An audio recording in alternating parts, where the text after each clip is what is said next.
Caroline Leavitt stepped out of a sleek black Ford Explorer, her boots crunching against the icy slush of Chestnut Street in Manchester, New Hampshire. A biting wind stung her cheeks, but she stood tall, unfazed, as camera lenses glinted in the morning light.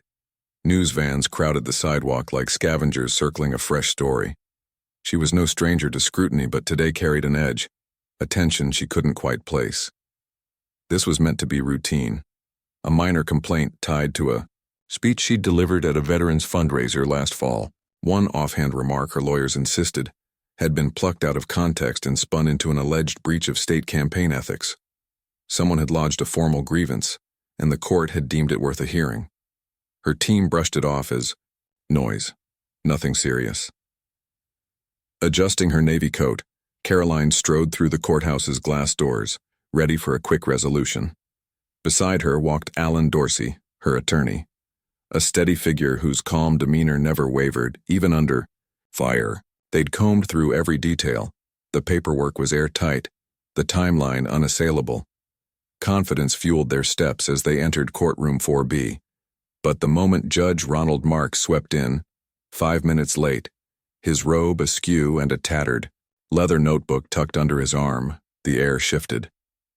He didn't greet the room, didn't glance at the gallery, just sank into his chair, adjusted his microphone, and rifled through papers with a scowl.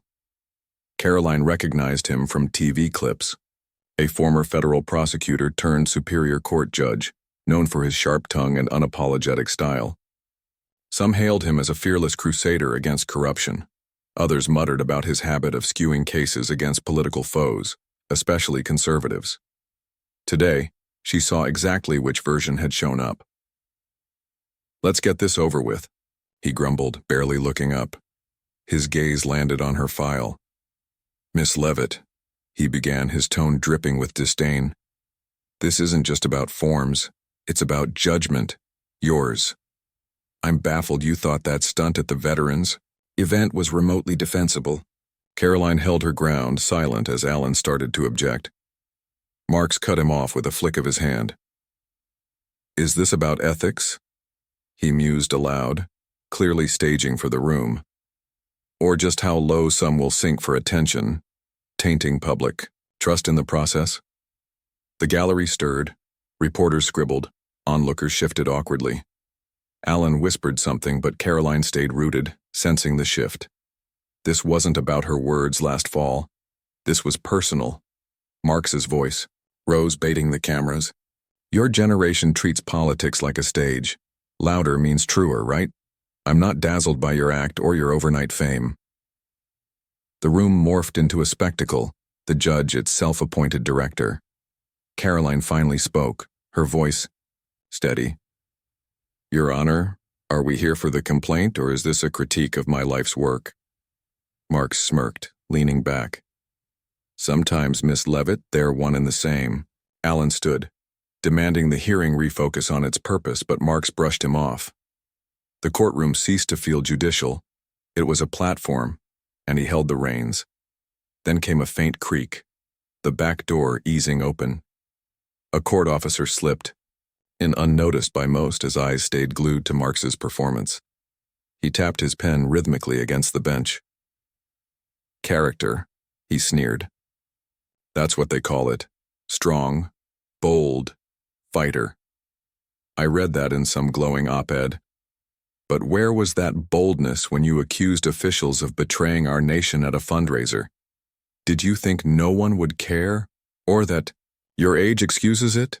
Alan interjected sharply. "That's a twisted take on her words, Your Honor. I've seen the transcript." Mark snapped his fingers, cutting him off. "If you think that line doesn't ripple, maybe you shouldn't be here." Tension coiled tighter. Caroline's cheeks warmed, but she stood firm. "I stand by it," she said. "I spoke to veterans, people who've bled for this country. Truth isn't always polite." Marks chuckled darkly. "Truth? Or a cheap fundraising hook?" Gasps rippled through the crowd. Phones edged upward, defying the no-recording rule. A reporter's pen flew across her notepad. This wasn't just about Caroline anymore. It was a judge wielding his gavel like a spotlight. Alan tried again. I'm moving to postpone for judicial bias. Mark swatted it away. Denied. You don't get to scream bias when your client's myth gets questioned. Caroline blinked, her resolve hardening. This wasn't a hearing. It was a public shredding, a bid to paint her as a brash upstart unfit for the stage she'd earned. She met his gaze. Do you grill every young woman who speaks out this way, or just the ones who don't bow to you? Marks froze, his eyes narrowing, not in doubt but in surprise. She'd struck back. I judge people by their words and deeds, he retorted. You thrive on clash. Don't cry when it finds you. The doors swung open again, louder this time. Two figures, one uniformed, one in a gray jacket, stepped in, their silence heavy. Marks glanced at them but pressed on. This isn't about gagging you, it's about consequences. You don't get to spew whatever and dodge the fallout. Caroline tilted her head. So this is about teaching me a lesson? Accountability? Or intimidation? Marks offered only a thin smile, eyes dropping to his papers, but the men in the back shifted the room's gravity. Unbeknownst to him, while he played king on his bench, a storm brewed beyond those walls. Downstairs, in a stark administrative hall, two federal agents stood ready, badges clipped, a sealed folder in hand. Agent Keating glanced at his watch. They said wait for the signal. Laura Hendricks nodded, her focus locked on the documents. A year's worth of affidavits, wiretaps, and testimonies exposing Marks's rot. Kickbacks, coercion, abuse of power. Whispers of his corruption had lingered, but no one had dared move until now. The spark? Jillian Vargas, Marks's former assistant, waiting 3 doors down. She wasn't a crusader, just a clerk who'd seen too much. Late-night meetings, vanishing files, hushed calls from unlisted numbers. When she uncovered cash funneled through sham law firms, payoffs he buried by tossing a donor's case, she broke. Her early warnings fizzled. Only a clandestine tip to the DOJ ignited this slow, secret fuse. Upstairs, Marks, oblivious, grew brasher, his stage lit by cameras and Caroline's defiance. Agents watched from the back, Jillian from a screen nearby, a team outside recording every word. Laura's earpiece crackled. It's time. She turned to Keating. Let's move. Caroline's unease had hardened into clarity. She wasn't prey here, just a witness to his unraveling. Marks paced, voice booming. You lot confuse fame with virtue. Stirring a crowd doesn't make you righteous, it makes you noisy. Alan tried once more. This isn't your soapbox, Your Honor. We'll take this to the review board. Marks barked a laugh. They know my style. Then a soft knock. A side door creaked open. Laura and Keating stepped in, deliberate, quiet. Marks faltered mid-rant. Excuse me, this is private. Keating's voice cut through, low and firm. Judge Ronald Marks, we have a federal warrant for your arrest. The room erupted, gasps, a dropped pen, a stifled reach for a phone. Marks blanched, gripping the bench.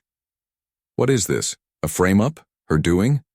He jabbed a finger toward Caroline as Keating listed charges: obstruction, illegal funds, record tampering, abuse of office. Step down, sir. Alan murmured to Caroline, but she watched, transfixed as the man who'd tried to crush her clutched a paper. His own downfall. Yet Marks didn't yield. He leaned forward, knuckles whitening. This is their game. Smear anyone who calls out people like her. Some bitter ex-aide, a trash dive, and presto, justice. Keating read the warrant aloud, unswayed, while Laura scanned the crowd.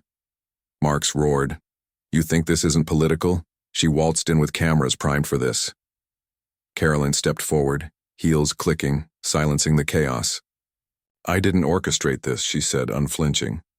I didn't pray for your cuffs, but I won't apologize for facing you down. Marks sneered. Save the noble act. She didn't waver. You tried to break me, not with law, but with jabs, hoping I'd crack. That's not strength. That's fear. A flicker crossed his face, not guilt, but a grudging nod. You've no clue what this seat demands, he growled. Threats from all sides, cases rigged with politics before they start. Is that justice? She didn't bite. His mask was off, self-exposed. The gallery buzzed, cameras whirred. He'd lost the script. Laura edged closer. Sir, comply. Marks glared, then barked at the clerk. Stop writing. They'll twist this. Me the monster, her the saint. Alan cautioned softly. Don't dig deeper. Marks's laugh was hollow. 30 years in this machine, keeping it alive, cutting deals. You think I buried nothing? Caroline's voice was quiet, piercing. How many did you bury? He froze, speechless. Keating stepped up. Hands forward. This time Marks relented, robes rustling as cuffs snapped shut, a sharp final sound. He shot her one last look. Witch hunt, he muttered. The room hummed. Shock, murmurs, a few awkward claps. Even his foes felt the weight of his fall. Caroline exhaled, steady but drained, knowing this was no victory lap, just the start of a steeper climb. The courtroom drained slowly, thick with unease. People lingered, whispering, unsure if they'd seen justice or a rawer reckoning. Marks's bench stood vacant, chairs askew, a toppled king's perch. Caroline stayed, arms crossed, not triumphant, worn. Alan touched her arm. Cameras are waiting. I know, she murmured. They slipped out a side hall, dodging the frenzy, past a nervous woman with a scarf, Jillian Vargas. Caroline paused as Jillian spoke. I'm why they came. I saw. It all stayed quiet too long. Caroline softened. You did right. I'm sorry you bore that. Jillian shook her head. You faced him down. I couldn't have. You did, Caroline replied. You spoke. That's everything. Jillian managed a faint smile, then vanished into the crowd. Outside, clouds loomed, damp and heavy. Reporters swarmed, flashes bursting as Caroline emerged. Was this staged? One shouted. They weren't there, she said coolly. Was Marks after you for your politics? Another pressed. She paused. He targeted anyone who defied his grip. Today, that was me. Inside, files were seized, audits launched, Marks's legacy unraveling. News vans beamed live, headlines clashing. Judge cuffed in courtroom clash. Leavitt stands firm. Online, clips soared. Some cast her as a titan, others a schemer. In Nashua, retired reporter Martin Finn watched, musing to his wife. She didn't blink. But behind her poise, her hands had trembled, not from dread, but fury, at proving herself under his sneer. This wasn't the end, just the spark of a louder fight. The next 48 hours roared. Every channel replayed the judge's mid-hearing arrest, Caroline's steel gaze a viral emblem. Theories swirled, hashtags bloomed. Her line, "Is this accountability or intimidation?" hit millions. Some cheered her grit, others smelled a setup. Truth lingered in the gray. At her mom's table in Hooksett, tea cooled untouched. Marlene knitted, glancing up. You held strong. Caroline half smiled. Almost didn't. But you did, her mother said. Silence settled. I nearly walked out, Caroline admitted. Why stay? Leaving hands them the pen. The legal world churned. Marks's cases faced review. Jillian's courage igniting reform talks. Caroline's inbox overflowed. Praise, venom, offers. One note stood out. Jillian's. You shouldn't have faced that, but I'm glad you did. For us who couldn't. Caroline typed back, You didn't hide, you freed us. Critics sneered. Rivals called it theater. But the tape didn't lie. Marks's shock, the agent's timing, her stillness. 3 weeks later, in a modest Concord studio, she faced Colleen Draper. No glitz, just truth. Did you expect this? Colleen asked. No, Caroline said. I braced for barbs, not badges. When he got personal, what kept you there? Walking out gifts them the story. Bullies don't win if you don't budge. Personal or political? Both. He wanted me small and anyone like me quiet. She'd dodged the circus, her silence her shield. "Why so quiet after?" Colleen pressed. "I didn't want to hawk this as a win. I was mad. Not loud. Now? Power unchecked rots. Standing firm can crack it open." The lights faded. She exhaled. Alan texted, "Perfect." Driving home, she thought of Jillian, one voice toppling a titan. Justice didn't always roar. Sometimes it whispered through a side door. If someone's ever tried to dim you, know this. Silence isn't armor, and your voice, even trembling, can tilt the scales. Share this if it hit you. Subscribe. You never know who's waiting to hear it.